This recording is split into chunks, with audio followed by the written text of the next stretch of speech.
Hi friends, welcome back to my channel Sujay blogs. ఇవాల్టి వీడియోలో నేను మీకు మా తిరుపతి వ్లాగ్ని షేర్ చేసుకోబోతున్నానండి. సో ఈ వ్లాగ్లో నేను మీకు తిరుపతి ఫుల్ డీటెయిల్స్, అలాగే కాలినడకన తిరుమల ఎలా చేరాము, అలాగే దాంతోపాటు సొంత ఇంటి కల నెరవేరాలంటే ఏం చేయాలి అనేది కూడా నేను మీకు ఈ వీడియోలో చూపిస్తాను. సో చివరి దాకా స్కిప్ చేయకుండా చూడండి. మేము బయలుదేరేసరికి టైం వచ్చేసి 10 o'clock అయిందండి. మార్నింగ్ బ్రేక్ఫాస్ట్ చేసి బయలుదేరాము. అండ్ విజయవాడ నుంచి తిరుపతికి వెళ్ళాలి అంటే బై రోడ్ అయితే మనకి 7.5 hours జర్నీ పడుతుంది. 420 kilometers వస్తుందండి. సో ట్రైన్ కానీ బస్సెస్ కానీ ఉంటాయి. మనం అందులో ఏది కావాలంటే దాన్ని ప్రిఫర్ చేయొచ్చు. అది మీ ఇష్టం అనమాట. అండ్ మేమైతే బై కారే వెళ్ళామండి. ఎక్కువగా మేము కారే ప్రిఫర్ చేస్తాము.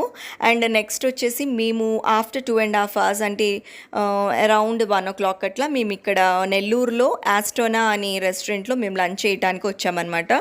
సో గూగుల్లో సెర్చ్ చేస్తే ఇది మంచి రివ్యూస్ ఉందండి. సో ఇక్కడికి వచ్చాము. సో ఇక్కడ ఫుడ్ ఎలా ఉంటుంది, ఎలా అంటే లంచ్ ఎలా ఉంటుంది అనేది కూడా నేను మీకు చూపిస్తాను. సో ఇప్పుడైతే ఇంకా మేము లోపలికైతే వెళ్తున్నాము. కార్ అది పార్క్ చేసేసుకున్నాము. కార్ పార్కింగ్ అయిపోయిన తర్వాత లోపలికి వెళ్ళి ఇప్పుడు రెస్టారెంట్లోకి వెళ్తున్నామండి. సో చూస్తున్నారు కదా. అండ్ రెస్టారెంట్ అయితే చాలా నీట్గా ఉంది. ఫుడ్ కూడా చాలా బాగుందండి. సో మేము వెళ్ళింది సండే కాబట్టి కొంచెం రష్గానే ఉంది. కొంచెం వెయిటింగ్ టైం కూడా ఎక్కువసేపే వెయిట్ చేసామన్నమాట. సో ఫస్ట్ అయితే మేము వెజ్ సూప్ ఆర్డర్ చేసాము. అండ్ నెక్స్ట్ వచ్చేసి veg fried rice and paneer curry order చేసామండి. సో లైట్గానే తింటాము. ఎక్కువగా ట్రావెలింగ్లో ఎక్కువగా హెవీగా తినము. సో లైట్గానే లంచ్ చేసిన తర్వాత ఇంకా మళ్ళీ వి స్టార్టెడ్ ఆ జర్నీ టు తిరుపతి అనమాట. అండ్ ఇప్పుడైతే మేము మధ్యలో ఒక దగ్గర అమరావతి అని వస్తుంది. సో అక్కడ లైట్గా టీ అది తాగి స్నాక్స్ అవి తినిపించాము. ఇక్కడ ఈ గోలీ సోడా అనేది దొరుకుతుందండి. సో చాలా బాగా అనిపించింది. అందుకు మీకు కూడా చూపిద్దామని వీడియో తీశాను. అండ్ నెక్స్ట్ వచ్చేసి ఇంకా మేము తిరుపతి అయితే వచ్చేసాము. మీకు కాలినడకన మేము తిరుమల వెళ్తున్నామని చెప్పాను కదా. సో మాకైతే ఒక మొక్కు ఉందన్నమాట. సో అందుకు మేము కింద తిరుపతిలో స్టే చేసి నెక్స్ట్ డే మండే మార్నింగ్ మేము తిరుమలకి కాలినడకన వెళ్ళాలన్నమాట. సో అందుకు మేము సండే నైట్ కింద హోటల్లో రూమ్ తీసుకున్నాము. ఇక్కడ రెస్ట్ తీసుకొని నెక్స్ట్ డే మార్నింగ్ మేము తిరుమల వెళ్తామన్నమాట. సో ఇప్పుడైతే మేము ఈ హోటల్ వచ్చేసి ఏఆర్కే హోటల్ అండి. ఇది ఆల్రెడీ నేను మీకు చూపించాను. మేము ఊటీ వెళ్ళినప్పుడు ఇదే హోటల్లో స్టే చేసామన్నమాట. సో అప్పుడు కూడా చాలా బాగుంది. అందుకు మళ్ళీ ఇక్కడికే వచ్చాము. యాక్చువల్గా పార్క్ కృష్ణకి బుక్ చేసుకున్నాము, కానీ దానికంటే ఇది బాగుందని చెప్పేసి మళ్ళీ ఇక్కడికే వచ్చామన్నమాట. సో ఇప్పుడు మా రూమ్ అనేది కూడా నేను మీకు చూపిస్తాను. ఆల్రెడీ చూపించాను. ఒకవేళ అది చూడకపోతే మళ్ళీ ఇప్పుడు నేను మీకు చూపిస్తాను. ఇక్కడ కాంప్లిమెంటరీ బ్రేక్ఫాస్ట్ కూడా ఉంటుందండి. మార్నింగ్ 7 to 10 o'clock వరకు ఉంటుంది. మనం బ్రేక్ఫాస్ట్ చేసి మళ్ళీ మనము వెళ్ళొచ్చు అనమాట. సో ఇప్పుడైతే రూమ్కి చెక్ ఇన్ అయిపోయామండి. ఇప్పుడు మేము రూమ్ అయితే సూట్ రూమ్ తీసుకున్నాము. అండ్ దీని కాస్ట్ వచ్చేసి 4,500 అనమాట. సో ఎక్స్ట్రా బెడ్ తీసుకున్నామండి. బాబు పెద్దోడు కాబట్టి. సో అందుకు ఇంకొక 1,000 ఎక్కువ ఛార్జ్ చేశారు. అండ్ రూమ్ అయితే చాలా పెద్దది, సూట్ రూమ్ కాబట్టి. అండ్ చాలా స్పేషియస్గా ఉంటుంది. అండ్ మనకి కాంప్లిమెంటరీ బ్రేక్ఫాస్ట్తో కలిపి 4,500 కాబట్టి పర్లేదు అనిపించింది. అండ్ బయట ఇంకా మనకి రైల్వే ట్రాక్స్ అవి కనపడుతున్నాయి అన్నమాట. కానీ అస్సలు నాయిస్ అనేది లేదండి. సో ఇంకా రూమ్లో మేము ఫ్రెష్ అయిపోయిన తర్వాత అమ్మవారి గుడికి అయితే వెళ్ళామండి. మంగాపట్నంలో మేము దర్శనం అయితే చేసుకున్నాము. కుంకుమ పూజ అయితే చేయించుకోవటం కుదరలేదండి. అప్పుడు నైవేద్యం టైం అనమాట. సో అందుకు ఓన్లీ దర్శనం వరకు చేసుకొని ఇంకా రూమ్కి అయితే వచ్చి ఆ రోజు నైట్ స్టే చేసిన తర్వాత ఇది నెక్స్ట్ డే మండే మార్నింగ్ మేము కాలినడక కోసం వెళ్తున్నాం అనమాట. సో మేము వెళ్ళింది అలిపిరి వైపు కాదండి, మేము శ్రీవారి మెట్లు వైపు వెళ్ళాము. అటేపు ఎందుకు వెళ్ళాము అనేది కూడా నేను మీకు చెప్తాను. సో ఇది వచ్చేసి కరెక్ట్గా బస్ స్టాండ్ ఏరియా అండి. ఇక్కడి నుంచి మనకి శ్రీవారి మెట్లు దగ్గరికి వెళ్ళటానికి ఒక 1/2 hour పడుతుందన్నమాట. సో 25 kilometers ఉంటుంది. అలాగే రైల్వే స్టేషన్ నుంచి అయితే ఒక 1 kilometer ఎక్కువ ఉంటుంది అంతే. సో తిరుపతిలో అయితే ఇది వరకు లాగా లేదండి. ఇప్పుడు ట్రాఫిక్ అయితే చాలా పెరిగిపోయింది. సో అందుకు కారణంగా ఈ శ్రీనివాస సేతు అనే ఈ ఫ్లైఓవర్ని అయితే కన్స్ట్రక్ట్ చేస్తున్నారు. సో ఒకవేళ ఇది కంప్లీట్ అయితే కనుక చాలా వరకు ట్రాఫిక్ అనేది తగ్గిపోతుంది. సో ఇది భక్తుల కోసం ఈ ఫ్లైఓవర్ అనేది కడుతున్నారు. సో ఇక్కడి నుంచి మనకి మధ్యలో శ్రీనివాస మంగాపురం వస్తుందండి. కళ్యాణ వెంకటేశ్వర స్వామి గుడి అయితే వస్తుంది. సో భక్తులు ఇక్కడ కూడా ఈ గుడికి కూడా వెళ్ళి దర్శనం చేసుకొని వెళ్తారు. వెంకటేశ్వర స్వామి ఇక్కడ కూడా ఉన్నారంట. అందుకు ఇక్కడ కంపల్సరీ ఎవరైనా ఇక్కడికి వచ్చి దర్శనం చేసుకొని వెళ్తారు. మీకు లెఫ్ట్లో కనపడుతుంది కదా, అదేనండి. అందరూ ఒకసారి దండం పెట్టేసుకోండి. సో ఇప్పుడు ఇక్కడి నుంచి మనకి హార్డ్లీ 6 కిలోమీటర్స్ ఉంటుందండి, చాలా దగ్గర. సో ఒక 10 మినిట్స్ అంతే మనం రీచ్ అయిపోవచ్చు. మనము శ్రీవారి మెట్లుకి వెళ్ళిపోవచ్చు అనమాట. సో ఈ శ్రీవారి మెట్లుని ఎందుకు వెళ్తున్నాము మేము అంటే, ఇక్కడ ఈ శ్రీవారి మెట్లు వైపు నుంచే శ్రీ వెంకటేశ్వర స్వామి, అలాగే అన్నమయ్య, కృష్ణదేవరాయలు వారు అందరూ ఇటే వెళ్ళారంటండి. తిరుమలకి ఇక్కడి నుంచే చేరుకున్నారంట ఈ మెట్లెక్కే. అందుకే ఈ మెట్లు పేరు శ్రీవారి మెట్లు అని పెట్టారు. సో ఇప్పుడైతే ఇంకా మనం రీచ్ అయిపోయాము. ఇక్కడ ఈ ప్లేస్ నుంచి మనము ఒకవేళ లగేజ్ తీసుకెళ్ళినట్టయితే ఇక్కడ క్లాక్ రూమ్ ఉంటుంది. అందులో మనం లగేజ్ అనేది పెట్టేస్తే మనకి పైన తిరుమలకు వచ్చేస్తుంది అనమాట. సో మేమైతే ఇక్కడ హోటల్లోనే లగేజ్ పెట్టాము కాబట్టి మా లగేజ్ మేమైతే ఇక్కడ క్లాక్ రూమ్లో ఏం వేయలేదు. సో ఇప్పుడు ఇక్కడి నుంచి మనకి ఇక్కడ మ్యాప్ అనేది ఉంటుంది ఎట్లా వెళ్ళాలి అనేది. సో దాన్ని చూసుకుంటూ మనం వెళ్ళిపోవటమే. అండ్ ఈ ప్లేస్ అయితే పర్టికులర్గా నాకు చాలా బాగా నచ్చిందండి. ఇక్కడ మెట్లు అనేవి చాలా స్లోప్గా లేకుండా మనకి ఈజీగా ఎక్కేటట్టు ఉన్నాయి. అదే అలిపిరి వైపు మనకి రోడ్డు, అలాగే మోకాళ్ళ పర్వతం అలా ఉంటుంది కదా. సో మనందరికీ అదే తెలుసు, అలిపిరి వైపే. కానీ శ్రీవారి మెట్లు అనేది ఈ మధ్యనే బాగా నీట్గా కన్స్ట్రక్ట్ చేశారనమాట. సో మనకి ఎండ కూడా తగలదండి, చక్కగా షెడ్ కూడా ఉంటుంది. అసలు కాళ్ళు అనేవే కాలవు. చాలా హ్యాపీగా పిల్లలతో పెద్ద వయసు వాళ్ళు ఉన్నారు అంటే ఇటువైపు నుంచి చక్కగా ఎక్కేయచ్చు. సో ఇక్కడ మనం మెట్లు పూజ చేసుకొని ఫస్ట్ ఇక్కడ కాయ కొట్టి అప్పుడు మనం స్టార్ట్ చేయాలండి. మాకైతే 2.5 hours పట్టిందండి తిరుమలకి వెళ్ళటానికి. సో చాలా ఈజీగా ఉంటుందండి, చాలా హుషారుగా ఎక్కేస్తారు పిల్లలు కూడా. అసలు కాలు నొప్పి అనే అనలేదు. సో చూస్తున్నారు కదా, ఇక్కడ అయితే ఇప్పుడు పూజ అయితే మేము స్టార్ట్ చేసాము. అండ్ కొంచెం ముందుకు రాగానే ఇక్కడ చెకింగ్ ఉంటుందండి. ఒక విషయం చెప్పాలి, ఇక్కడ మనము ప్లాస్టిక్ కానీ లేకపోతే ఎలాంటి కవర్స్ కానీ అలౌ చేయరండి. ప్లాస్టిక్ అసలు తిరుమలలో అలౌవే చేయరు. మీరు ఎవరైనా ప్లాస్టిక్ బాటిల్స్ క్యారీ చేస్తే ఇక్కడ వాళ్ళు పడేస్తారనమాట. సో ఇది వచ్చేసి ఇప్పుడు మెట్లు మేము ఫస్ట్ స్టార్టింగ్లోనే ఉన్నాము. ఇవి అంతా ఇలా ఫ్లాట్గానే ఉంటాయండి. మనకి పిల్లలు కానీ చూసారా ఎట్లా పరుగులు పెడుతున్నారో, అస్సలు వాళ్ళకి నొప్పనే అనలేదు. అండ్ ఇక్కడ అయితే చాలామంది మెట్లకి కర్పూరం దీపాలు వెలిగిస్తున్నారు, అలాగే మెట్లుకి పూజ చేస్తూ ఎక్కుతున్నారు. అండ్ మేమైతే ఇప్పుడు 2388 స్టెప్స్లో 300 స్టెప్స్ అయితే ఎక్కేసామన్నమాట. సో ఎక్కేవాళ్ళు ఎక్కుతానే ఉన్నారు, దిగేవాళ్ళు దిగుతానే ఉన్నారండి. కానీ మనసులో గోవిందా గోవిందా అనుకుంటూ ఎక్కితే అసలు ఏ నొప్పి ఏమీ ఉండదు. సో మధ్యలో అయితే అలిపిరి వైపులాగే ఇటుపక్క కూడా మనకి ఫ్రూట్స్ కానీ అన్ని ఫుడ్ ఐటమ్స్ దొరుకుతున్నాయండి. సో అప్పుడు కొన్ని తుఫాన్ కారణంగా ఇటు పక్క అంతా శ్రీవారి మెట్లంతా కొట్టుకుపోయింది అని చాలా వరకు ఆపేశారనమాట. ఒక 2-3 months అయితే ఇటు వెళ్ళలేదు ఎవరు. అండ్ ఇప్పుడు మళ్ళీ కన్స్ట్రక్ట్ చేశారు. సో అందుకు మళ్ళీ ఇప్పుడు జనాలు కొంచెం ఎక్కువే వస్తున్నారు. అండ్ మేమైతే మధ్యలో సోడా అలాగే బేల్పూరి అవి తాగుతూనే ఉన్నాము. బాడీ అనేది కొంచెం వీక్ అయిపోతుందన్నమాట. సో అందుకు కంపల్సరీ లెమన్ సోడా కానీ లేకపోతే వాటర్, మజ్జిగ అవి తాగుతూనే ఉన్నామన్నమాట. సో చూస్తున్నారు కదా, అంతా అలిపిరి వైపు ఎట్లా అయితే ఫుడ్ ఉంటుందో సేమ్ అట్లాగే ఉంటుందండి. సో మనకి ఈజీగా ఎక్కేయచ్చు. 2.5 hours పట్టింది. అండ్ మీలో ఎవరైనా ఇంకొంచెం యాక్టివ్గా ఉన్న వాళ్ళైతే ఇంకొక 1/2 hour 1 hour ముందే ఎక్కేయచ్చు. సో ఇప్పుడైతే మేము 800 స్టెప్స్ అయితే ఎక్కేసాము. సో చూస్తున్నారు కదా, స్టెప్స్ అయితే ఇట్లా ఉంటాయి. మనకి ఇక్కడ రోడ్ అనేది అస్సలు కనపడదండి, టోటల్గా ఇలా స్టెప్స్ లాగే ఉంటాయన్నమాట. సో పిల్లలు పిల్లలు కానీ పెద్ద వయసు వాళ్ళు కానీ ఎక్కలేని వాళ్ళైతే చక్కగా ఇటుపక్క ఈ శ్రీవారి మెట్లు వైపు వచ్చారు అంటే మీరు ఈజీగా ఎక్కేయచ్చు. సో ఇక్కడైతే బటర్ మిల్క్ అయితే అమ్ముతున్నారు. సో అంతా మనకి ఇక్కడ ప్లాస్టిక్ అలౌ చేయరని చెప్పాను కదా. సో శ్రీవారి జల ప్రసాదం అని చెప్పేసి ఆ వాటరే తాగాలి. అండ్ ఒకవేళ మీరు దర్శనం బుక్ చేసుకోకపోతే ఇక్కడ ఫ్రీ టోకెన్ అనేది వేస్తారనమాట. సో ఇది వచ్చేసి బ్యూటిఫుల్ సీనరీ అండి. చూస్తున్నారు కదా, 7 కొండలు మనకు కనపడుతుంది. సో ఇప్పుడు వచ్చేసి మేము హాఫ్ అయితే కంప్లీట్ చేసాము, ఇంకొక హాఫ్ మేము రీచ్ అవ్వాలన్నమాట. సో అందరూ మనసులో గోవింద గోవింద అనుకుంటూ ఎక్కుతున్నారు. భక్తితో మీరు ఎన్ని మెట్లైనా ఎక్కేయచ్చండి. స్వామిని మనసులో తలుచుకుంటూ ఎక్కుతుంటే మనకి ఎలాంటి నొప్పి కానీ బాధ కానీ ఉండదు.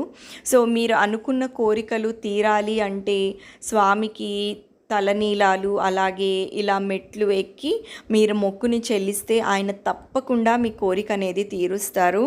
సో ఇక్కడ వచ్చేసి ఇంకా మేల్పూరి అయితే తిన్నాము. అండ్ చాలామంది భక్తులు కర్పూరంతో దీపాలు వెలిగిస్తున్నారు, అలాగే మెట్లుకి పూజ చేస్తున్నారు.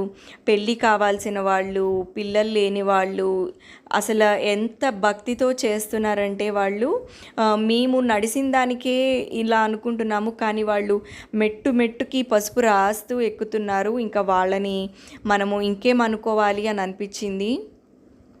సో చూస్తున్నారు కదా, అసలు పిల్లలైతే ఇంత కూడా అలవలేదండి. చాలా బాగా ఈజీగా ఎక్కేశారు. సో ఇప్పుడైతే మేము సక్సెస్ఫుల్గా 1900 స్టెప్స్ అయితే కంప్లీట్ చేసాము. సో చూస్తున్నారు కదా, మెట్లు లాగే ఉంటుందన్నమాట. అండ్ ఇక్కడ వచ్చేసి మీరు చూస్తే ఇలా రాళ్ళు పెడుతున్నారు ఏంటి అనుకుంటున్నారా? సో సొంత ఇంటి కల నెరవేరాలంటే మీకు ఒక పరిష్కారం చెప్తాను అన్నాను కదా.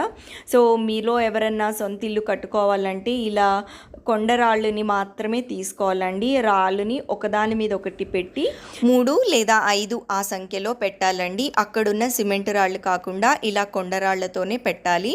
ఒకదాని మీద ఒకటి ఇలా ఇప్పుడు నేను చూపిస్తున్న విధంగా పెట్టాలి. సో మీరు అనుకోవచ్చు, రాళ్ళు పెడితే ఇల్లు వస్తుందా, అది నిజంగా జరిగేదేనా అని. దేనికైనా మనకి స్వామి మీద నమ్మకము భక్తి ఉంటే తప్పకుండా నెరవేరుతుందండి.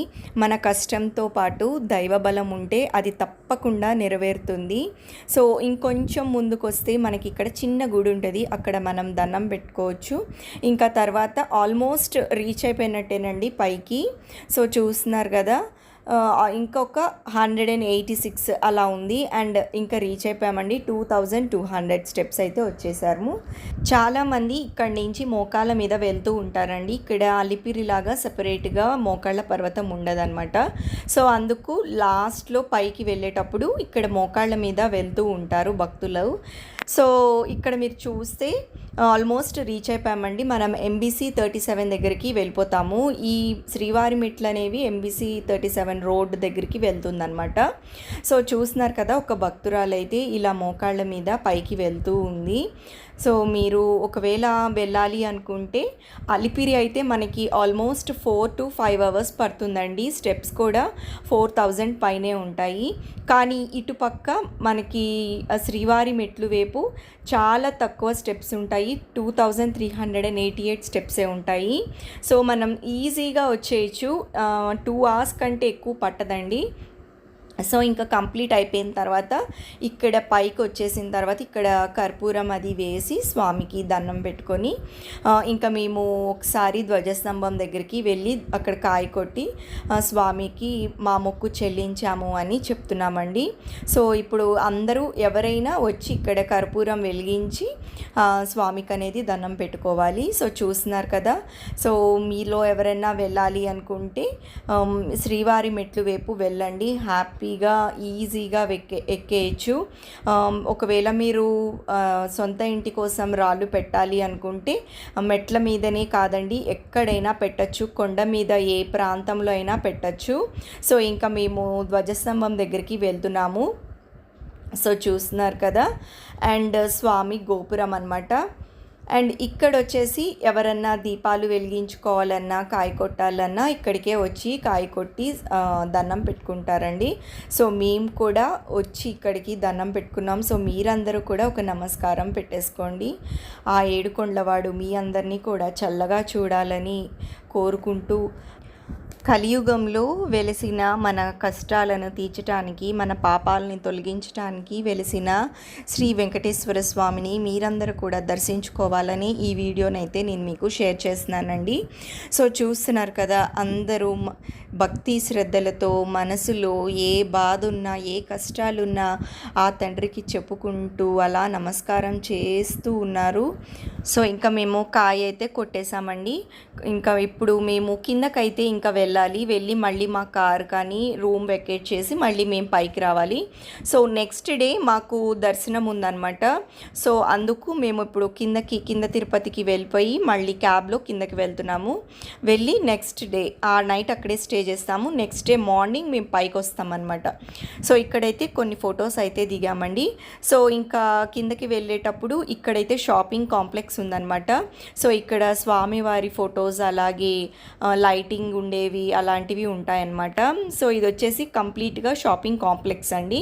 మనకి ఇత్తడి కానీ పిల్లలకి ఏమన్నా టాయ్స్ కానీ అలాంటివన్నీ ఇక్కడ దొరుకుతాయి. సో భక్తులు ఎవరైనా వచ్చి ఇక్కడ షాపింగ్ చేసుకోవచ్చు. సో చూస్తున్నారు కదా, ఇది వచ్చేసి లేపాక్షిలో అనమాట. సో ఎక్కువ తీనివ్వలేదండి షాప్ వాళ్ళు, కొంచెం తీయగలిగాను. సో ఈ విగ్రహాన్ని అయితే నేను పర్చేస్ చేశాను. సో కాస్ట్ వచ్చేసి 1250 రూపీస్ అనమాట. సో ఇప్పుడు నేను పూజా మందిరంలో పూజ చేసేది ఈ స్వామికి అనమాట. సో ఇది వచ్చేసి లేపాక్షి అండి. అండ్ నెక్స్ట్ వచ్చేసి ఇంకా మేము కిందకి వెళ్ళిపోయాము. ఇప్పుడు నెక్స్ట్ డే మార్నింగ్ మేము మళ్ళీ పైకి వస్తున్నాం అనమాట. సో ఇప్పుడు మేము మార్నింగ్ అరౌండ్ 9 o'clock అట్లా పైకి రూమ్ అది వెకేట్ చేసేసుకొని ఇప్పుడు అలిపిరి దగ్గరికి వెళ్తున్నామండి. సో మనకి అలిపిరి దగ్గర చెకింగ్ అనేది ఉంటుందండి. అక్కడ చెక్ చేసేటప్పుడు మన బ్యాగేజ్ కానీ కార్ని కూడా చెక్ చేస్తూ ఉంటారు. ఒకవేళ మీరు నైఫ్స్ కానీ ఎలక్ట్రానిక్ అప్లయన్సెస్ కానీ తీసుకెళ్తే అక్కడ తీసి పడేస్తూ ఉంటారు. సో క్యారీ చేయకపోవటమే మంచిదన్నమాట. అండ్ ఆ తర్వాత మనకి టికెట్ అనేది ఇస్తారనమాట తిరుమలకి పైకి వెళ్ళటానికి, టోకెన్ టికెట్ లాగా. సో అందులో మన టైం అనేది వాళ్ళు రిజిస్టర్ చేసుకుంటారు. సో 28 minutes లోపే వెళ్ళాలండి. దానికంటే తొందరగా వెళ్ళాము అంటే మనకి ఫైన్ అనేది వేస్తారు. ఇవి కొత్తగా స్ట్రిక్ట్ రూల్స్ అయితే టీటీడీ వాళ్ళు పెట్టారనమాట. సో మీరు ఒకవేళ ప్లాస్టిక్ బాటిల్స్ కూడా తీసుకెళ్తున్నట్టయితే ఇక్కడ అలౌ చేయనివ్వరు. సో ప్లాస్టిక్ అనేది తిరుమల మీద బ్యాన్ చేశారు. సో నెక్స్ట్ వచ్చేసి దర్శనం గురించి మీకు చెప్తాను. మాకైతే మేము రికమెండేషన్తో వెళ్తున్నామండి. సో మాది L1 బ్రేక్ అనమాట. యాక్చువల్గా అయితే మీరు దర్శనం బుక్ చేసుకోవాలంటే టీటీడీ ఆన్లైన్ దర్శనంలో మనకి స్లాట్లో దొరుకుతుందన్నమాట. మీకు 2 months ఇప్పుడు మేలో వెళ్తున్నాము అంటే 2 months బ్యాక్ మార్చ్లోనే మనము స్లాట్ అనేది ఓపెన్ అవుతుంది. సో మీకు ఏ డేట్స్ కావాలో అలా బుక్ చేసుకోవచ్చు. సో మాకైతే రికమెండేషన్తో వాళ్ళే మాకు రూమ్ ప్లస్ దర్శనం 2 ఇచ్చారండి. సో నార్మల్గా అయితే ఇట్లా ఉంటుందన్నమాట. సో మనకి ఏ రూమ్ వస్తుంది, మనం చెక్ ఇన్ అయ్యే టైంకి మెసేజ్ అయితే వస్తుంది. సో సిఆర్ఓ ఆఫీస్ దగ్గరికి వెళ్తే వాళ్ళు మన స్కాన్ చేసి మనకి రూమ్ అనేది అలాట్ చేస్తారు. అండ్ ఇది వచ్చేసి 3 tickets అండి. సో పాపకైతే 12 years లోపు వాళ్ళకి టికెట్స్ అయితే లేదు. పాపకి టికెట్ తీసుకోలేదు, బాబుకి తీసుకున్నారు. సో ఇలా ఉంటుందన్నమాట. సో బిగినింగ్ బ్రేక్ దర్శనం అండి మాకు వచ్చిందంటే ఇట్ ఈజ్ విఐపి బ్రేక్ అనమాట. సో ఇది వచ్చేసి మేము అక్కడ మా పేర్లు అయితే ముందే ఇచ్చేస్తాము, ఆధార్ కార్డ్ అవి. సో అక్కడ మాకు అలాట్ చేస్తారు. సో ఇంకా దర్శనం అయితే చాలా బాగా జరిగిందండి. ఆ ఒక్క క్షణము స్వామిని చూస్తాం కోసం ఎన్ని గంటలైనా అలా లైన్లో కూర్చొని భక్తులు వెయిట్ చేస్తూ ఉంటారనమాట. సో తిరుమలలో మనకి కొన్ని రూల్స్ అయితే ఉన్నాయండి.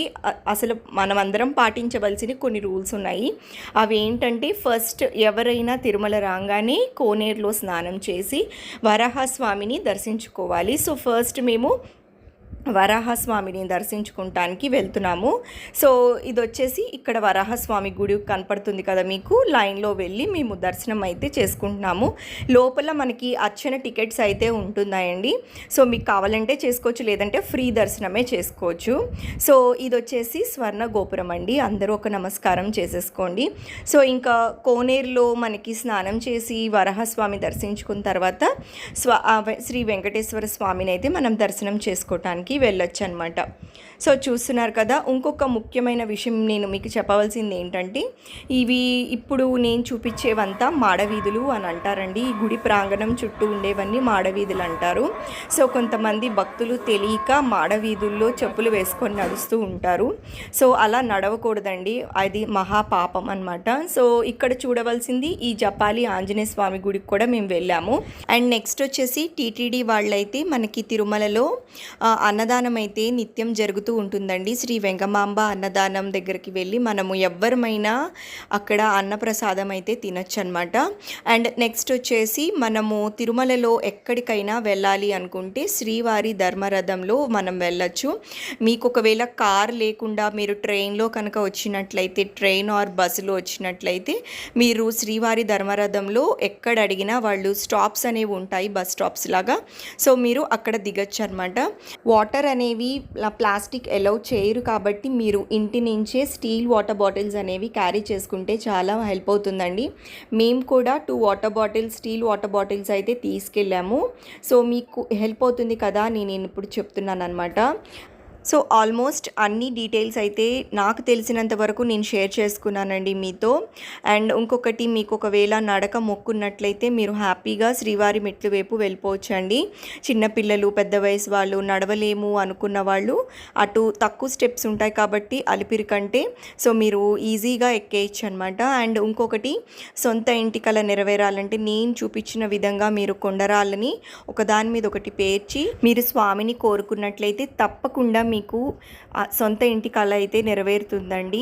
మీరు కూడా స్వామిని దర్శించుకొని మీ కోరికల్ని కూడా ఆ స్వామికి విన్నమించుకుంటే తప్పకుండా మీ కోరికలన్నీ తీరుస్తారండి. కలియుగంలో వెలిసిన శ్రీ వెంకటేశ్వర స్వామి మిమ్మల్ని కూడా చల్లగా చూడాలని కోరుకుంటూ please like, share and subscribe to Sujay blogs.